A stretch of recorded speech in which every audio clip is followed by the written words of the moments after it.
Welcome back to News 3 today at 11. Later this week, the Penn Center on historic St. Helena Island will host its 41st annual Heritage Day celebration, a multi-day cultural event celebrating Gullah Geechee traditions. Queen Quet is the Chieftess of the Gullah Geechee Nation. She's also the chair of the 2025 celebration, the one, the only, like everyone here, they're fanning over you just because of your reputation in the community and what you do to promote the Gullah Geechee culture and history in our area. Thank you so much for joining us today. Thank you for having me. I'm glad to be here. Well, first of all, let me congratulate you on your latest honor. You recently received the Excellence in Education Award by Planting People, Growing Justice. Yes, ma'am. Tell us about that. That been blessed up you.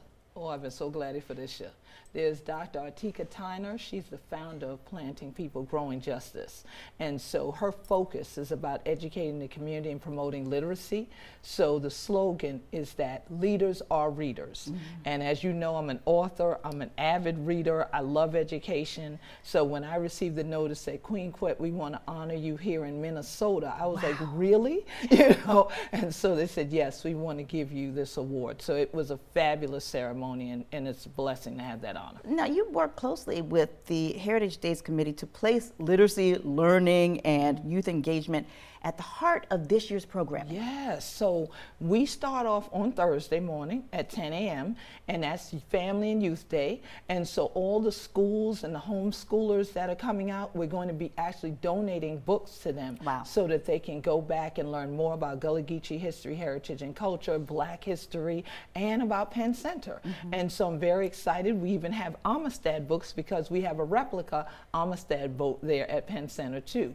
So they'll get to learn about a plethora of things, and not only on site, but then take it home. And I pray they'll share those books with the rest of the family and community. Now, you believe that cultural identity and literacy are inseparable. Absolutely right, because most people have told me they don't know, like they would say, oh, I be fussing, I be Gullah Geechee and things like that. Tell like, yeah, they don't understand and things like that. I said, well, have you read any of my books? Then they kind of go, you know. So my thing is, yes, there's a lot of information that you can take journeys to through books. And so even if you don't have the money to go somewhere, you can take a journey there. Yeah. And what helped me was being able to journey backward in time through books with my ancestors, know their stories, and then be able to be a vessel to bring those stories to life again with their power and their energy, and let people know we'd have been here and we ain't going nowhere tall and things like that, and we still there. Let's talk about the annual Heritage Days celebration, because it started 41 years ago. Yes, ma'am. You were the first performer. Yes, I was. You've been back. This will be your fourth time chairing this event, so you have this strong connection to this celebration. To say the least. Yes. I think that's an understatement. That's an understatement. So definitely, I mean, the heart and soul of this event, I remember when we first started, I'm a self-taught dancer. Yeah. And so to say that the stage was the size of 2 tables kind of put together would be about right. Yeah. Because I remember not being able to dance on stage. I danced on the ground, on the grass, in front of all these elders. And back then, we didn't have a big sound system. This year, we have all mobile productions doing our sound and video. There was none of that, okay? So we had to plug in my record player for me to hear the song, and we plugged that into the building way across campus, away from the stage, and everybody would just get quiet. Yeah. And the elders would listen. And I would dance, and because I do interpretive dance, they could see and feel it anyway. And so that power and that energy, every time Heritage Days comes, people see me go walk up on stage and walk across the stage, but they don't realize why I'm doing that. It's because I would do our story and I would do things in Gullah on the stage, but then I would get in the grass and the last thing I would do is dance before those elders. And to hear them ask me, the ones that are still living, because many of them have passed away, they'll say, "Gal, wanna still a dance?